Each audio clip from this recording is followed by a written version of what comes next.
January 1st, 2023, 0001 hours. Makiivka, Donetsk Oblast, occupied eastern Ukraine. Russian mobilized soldiers, conscripts called up in September 2022 mobilization, are celebrating New Year. They're packed into a vocational school building converted to barracks. Approximately 600 troops in single structure. Drinking, celebrating, calling families, taking photos with cell phones. It's New Year's Eve becoming New Year's Day. Brief moment of normality in war zone. Moment to forget their mobilized civilians thrust into military uniforms. Forget they're poorly trained, poorly equipped, poorly led. Just celebrate. Just survive to see another year. Just hope. The building they're celebrating in is 5 stories. Pre-war vocational school. Not hardened military facility. Converted to temporary barracks because Russian logistics couldn't provide proper accommodation for hundreds of mobilized troops flowing into occupied Donbass. The building is 15 kilometers from front lines, within range of Ukrainian artillery, within range of HIMARS, but Russian command deemed it safe enough, or didn't care, or didn't think Ukrainian forces would strike on New Year's Eve. The calculation will prove catastrophically wrong. 0001 hours. Ukrainian forces fire. 6 HIMARS rockets, M31 guided munitions, each containing approximately 180 pounds of explosive and thousands of tungsten fragments, arc through the night sky. GPS guided. Pre-programmed coordinates. The building's location was identified. Confirmed. Targeted. Ukrainian intelligence knew Russian troops were concentrated there. Knew they were celebrating. Knew this was moment of maximum vulnerability. Target was chosen deliberately. Timing was chosen deliberately. Everything about this strike is calculated to inflict maximum casualties on concentrated enemy force. 0001 to 0002 hours. 6 HIMARS rockets impact the building within seconds of each other. The structure, not designed to withstand military ordnance, is devastated. Floors collapse onto each other. Walls crumble. 600 soldiers packed into confined space when building is hit. Nowhere to run. Nowhere to shelter. Some die instantly from blast and fragmentation. Others are crushed by collapsing structure. Others are trapped in rubble, injured, dying slowly. When rescue efforts finally organize hours later, Russian forces will find 89. Confirmed dead officially. Russian Ministry of Defense number. Actual death toll per Ukrainian sources and Russian mill bloggers. 400 plus killed. Possibly up to 600. The single deadliest strike of entire war.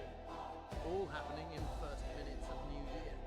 But whether this represents Ukrainian intelligence excellence and precision targeting, or Russian criminal negligence concentrating troops in known vulnerable locations, or both. Plus deeper questions about laws of war and proportionality when striking mass troops as part of celebration. Determine what Makiivka strike actually means beyond war casualty numbers. This is Millfront, where we analyze the battles that change wars. Makiivka. Makiivka in Ukrainian. Industrial city in Donetsk Oblast, eastern Ukraine. Pre-war population 340,000. Located 15 kilometers east of Donetsk city. Status in January 2023. Occupied by Russian forces since 2014, pro-Russian separatists. Used as logistics hub and troop concentration area for Russian forces operating in Donetsk direction. Close to front lines but considered relatively secure rear area. Multiple buildings converted to barracks to house influx of mobilized Russian troops following September 2022 mobilization. The vocational school building that will be struck. Large 5-story structure. Originally educational facility. Converted to barracks because Russian military couldn't provide adequate housing for 300,000 mobilized troops being pushed to front lines. Approximately 600 troops from mobilized units housed there in early January 2023. Russian mobilized forces. Context: September 21st, 2022. Putin announced partial mobilization of 300,000 reservists. Goal: Ukrainian force collapsing Russian front lines after Kharkiv offensive defeats. Reality: mobilization was chaotic. Men with little or no military experience drafted. Training was minimal, weeks instead of months. Equipment was inadequate, troops buying own gear, using outdated weapons. Morale was terrible. Nobody wanted to be there. These are not professional soldiers. These are civilians forced into uniform, given minimal training, sent to front lines. Many are 30s to 40s. Fathers, husbands, pulled from civilian jobs. The troops at Makiivka Vocational School are these mobilized soldiers. Not elite units, not professional contractors. Conscripts who didn't want to be in war. Ukrainian HIMARS capability, January 2023. Ukraine has been using HIMARS since June 2022. M14, 2 high mobility artillery rocket system. Fires M31 guided rockets, 80-kilometer range. GPS guided accuracy within 5 to 10 meters. 200-pound warhead, highly effective against concentrated targets. Ukrainian forces have demonstrated systematic targeting of Russian command posts, ammunition depots, logistics hubs, and troop concentrations.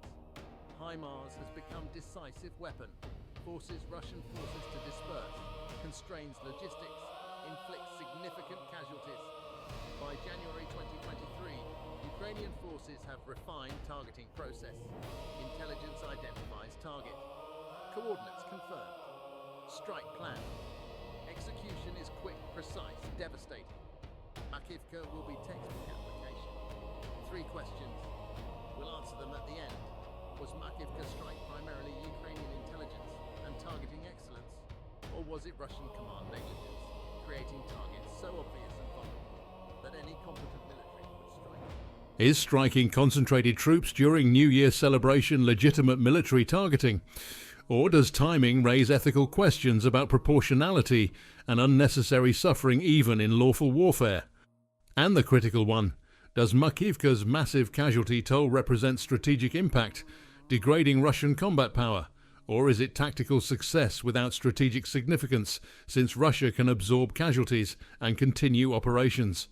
Ukrainian official response confirms strike. Claims 400+ Russian casualties. Emphasizes this was legitimate military target, active military personnel in military facility in occupied territory. Notes Russian forces violated basic force protection by concentrating 600 troops in single known vulnerable location. Frames strike as successful operation, exploiting enemy mistake. No apology, no regret. Just factual recounting of military operation against legitimate target. Russian official response. Initially admits casualties, but grossly understates.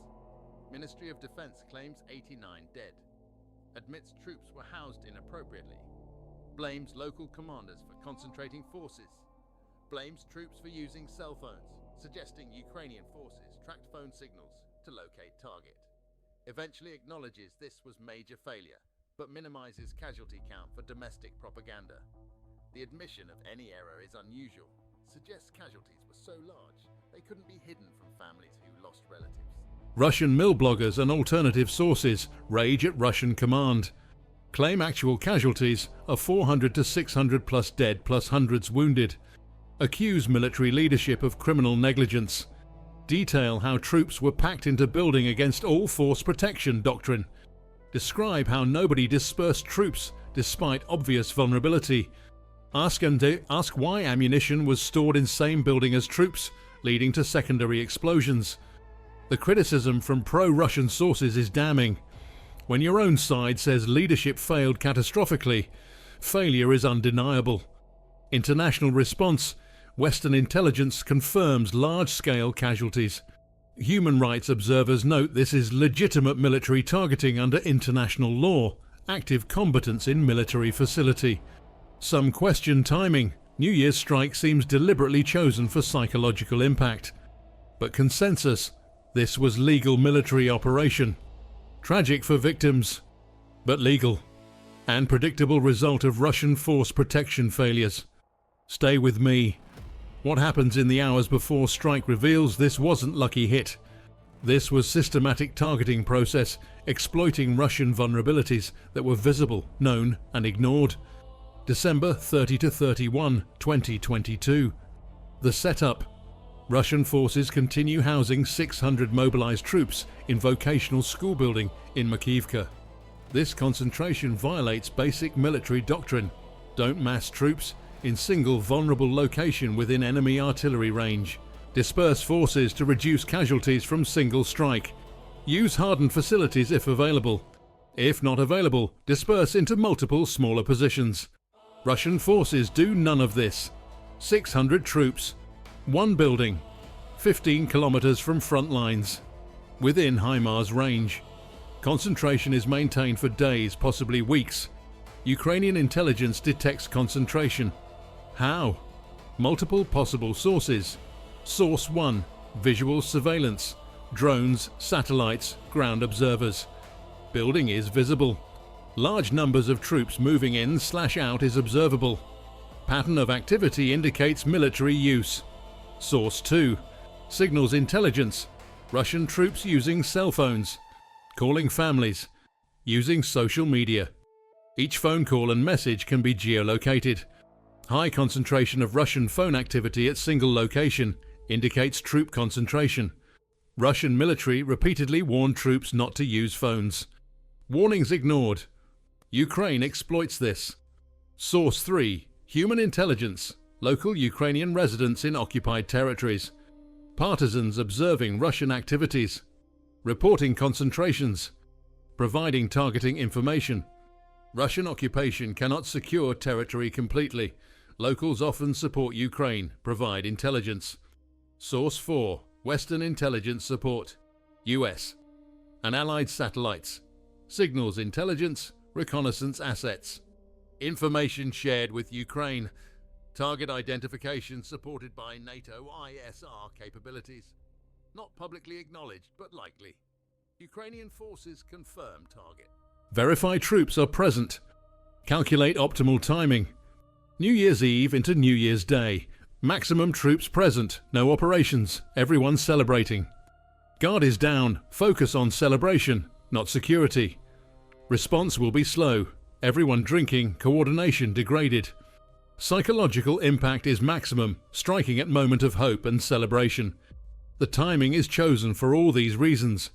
This is not accident. This is calculated. Ukrainian command decides. Strike. Target coordinates programmed into HIMARS. 6 rockets allocated. Enough to ensure building destruction. Enough to cause mass casualties. Launch authority granted. Execution proceeds. This is Millfront. Real tactics. Real consequences. January 1st, 0001 to 0002 hours. The strike. 6 HIMARS rockets launch from Ukrainian-controlled territory. Probably 60 to 80 kilometers away. Well within M31 range. Flight time, 2 to 3 minutes. GPS guidance maintains accuracy. Rockets approach target at Mach 2+. No warning. Russian air defense around Makiivka either absent or inadequate. HIMARS rockets are difficult to intercept, small, fast, low radar signature. Panzer or Tor systems might intercept some, but not all. And defenses around Makiivka are apparently inadequate or absent. 6 rockets reach target unintercepted. Impacts. All 6 rockets hit building within seconds. Each 200-pound warhead detonates.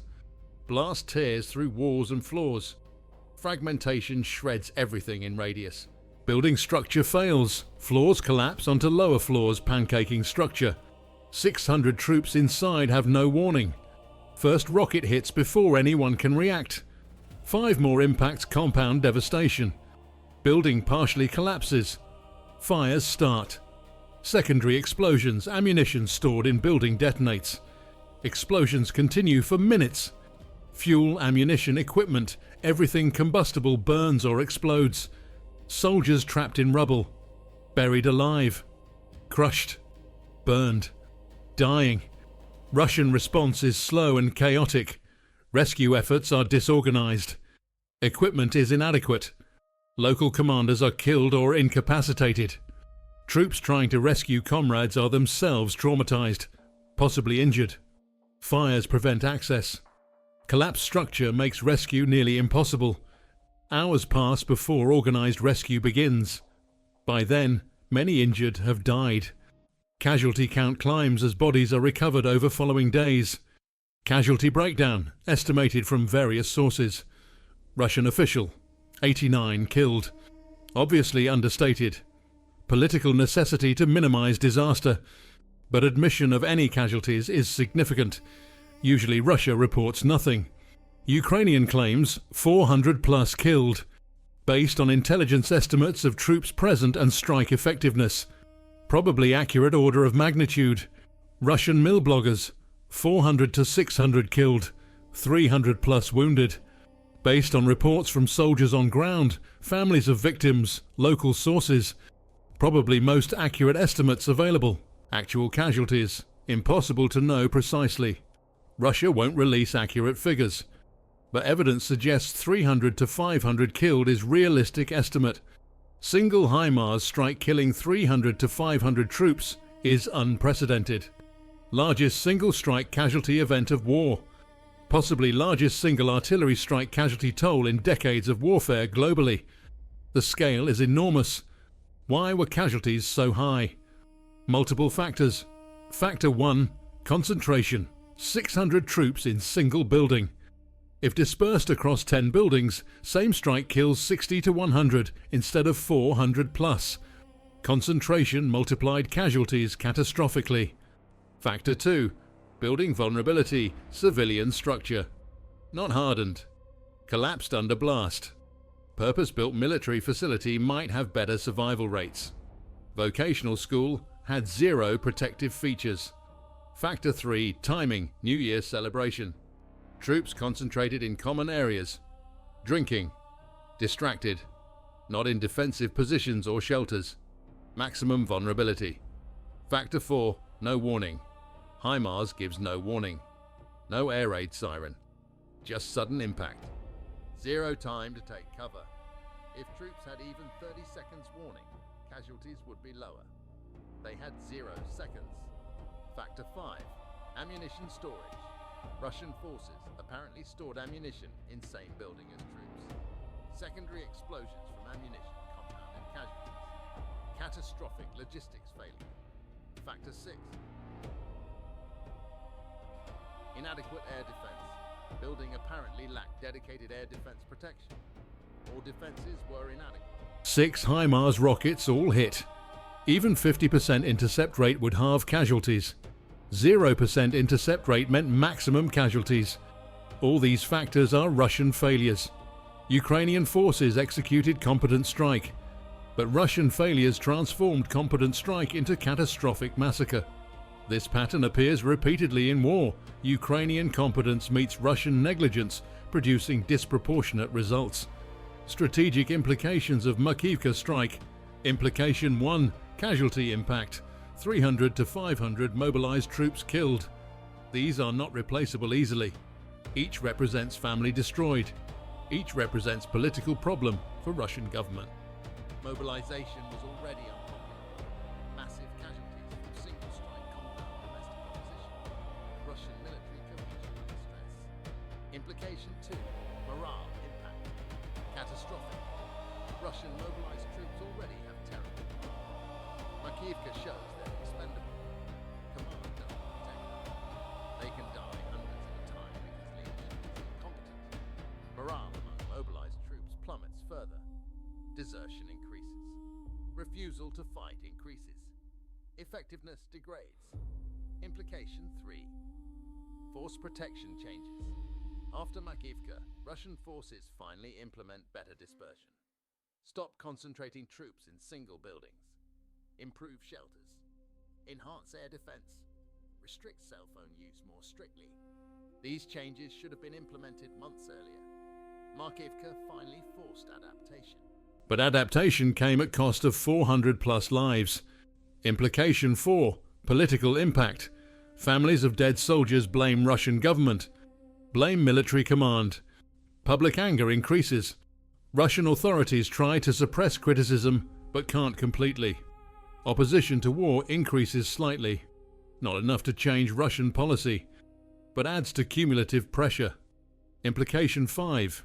International perception demonstrates continued Ukrainian capability to strike Russian forces precisely. Demonstrates continued Russian force protection failures. Influences Western assessments of war progress. Sustains Western support for Ukraine. Implication 6. Precedent establishes that massing troops is fatal mistake. Both sides learn lesson. Russian forces disperse more. Ukrainian forces target concentrations when found. Changes force employment patterns. But strike also raises questions. Question 1. Proportionality. Under laws of war, striking military target is legal. But was scale of casualties proportionate to military necessity? 400 plus deaths from single strike is enormous. Could same military effect be achieved with less lethal method? Legally, probably yes, legitimate targeting. Ethically, some question proportionality. Most legal scholars agree strike was lawful. But debate continues. Question 2. Timing ethics. Striking at New Year, moment of celebration, seems deliberately chosen for psychological impact. Is this legitimate psychological or unnecessarily cruel? International law doesn't prohibit this, but moral intuitions are uncomfortable. Striking when enemy is distracted and vulnerable is smart tactics. Striking at moment of hope and celebration feels cruel even if legal. Question 3. Civilians versus combatants. Russian mobilized troops are legally combatants, but many didn't want to be mobilized, didn't volunteer, are essentially conscripts. Does this change moral calculus? Legally, no. They're active military in military facility. Morally complicates. These are fathers, husbands, workers forced into uniform. Killing them is legal, but tragic. War is tragedy.